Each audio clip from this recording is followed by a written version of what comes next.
ప్రతి సందర్భం ప్రత్యేకం, ప్రతి సంబరం శాశ్వతం. మీ one stop shopping destination Mysore Sari Udyog.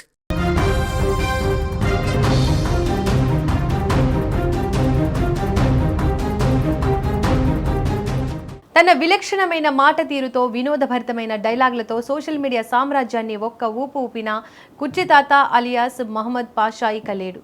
నెటిజన్లు, మీమర్లను తన మాటలతో ఎంతగానో నవ్వించిన ఆయన ఇప్పుడు అందరినీ తీవ్ర విషాదంలో ముంచేస్తూ అనంత లోకాలకు వెళ్ళిపోయాడు. హైదరాబాద్లోని కృష్ణకాంత్ పార్క్ సమీపంలో గుండెపోటుతో అతను అకస్మాత్తుగా కుప్పకూలి ప్రాణాలు కోల్పోవడం సామాజిక మాధ్యమాల్లో పెద్ద కలకలం రేపుతోంది. ఒకప్పుడు ట్రెండింగ్లో నిలిచి స్టార్ హీరో సినిమాలో పాటగా మారిన ఒక డైలాగ్ సృష్టించిన ప్రస్థానం ఇలా అర్ధాంతరంగా ముగిసిపోవడం అందరినీ కలిచివేస్తోంది. మహమ్మద్ పాషా ప్రతిరోజులాగే హైదరాబాద్ కృష్ణకాంత్ పార్క్ దగ్గరకు వెళ్ళాడు. అక్కడ భిక్షాటన చేస్తూ జీవనం సాగించే అతను పార్క్ సమీపంలో నడుచుకుంటూ వెళ్తున్న సమయంలో అకస్మాత్తుగా తీవ్రమైన గుండెపోటుకు గురయ్యాడు.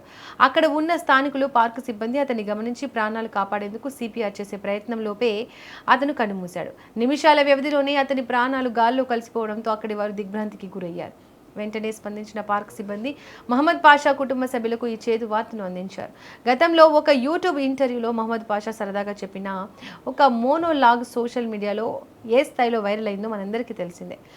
ఆ ఇంటర్వ్యూలోని ఆ కుర్చీని మడతపెట్టి అనే పదం రాత్రికి రాత్రే దేశవ్యాప్తంగా ట్రెండ్ అయింది. ఈ క్రేజ్ను గమనించిన దర్శకుడు త్రివిక్రమ్ శ్రీనివాస్, సూపర్ స్టార్ మహేష్ బాబు నటించిన గుంటూరు కారం సినిమాలో ఈ డైలాగ్ను ఒక మాస్ సాంగ్గా మార్చేశాడు.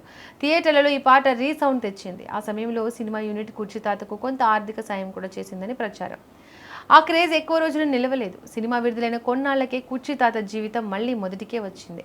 యూట్యూబ్ ఛానళ్లు అతన్ని ఇంటర్వ్యూలు చేసి వ్యూస్ రాబట్టుకున్నంత కాలం చూశాయి. ఆ తర్వాత అతను అవుట్డేటెడ్ కంటెంట్గా మారిపోవడంతో ఎవరు పట్టించుకోవడం మానేశారు. దీంతో అతను మళ్లీ రోడ్డు పక్కన భిక్షాటన చేస్తూ కాలం వెళ్లదీయాల్సిన పరిస్థితి వచ్చింది.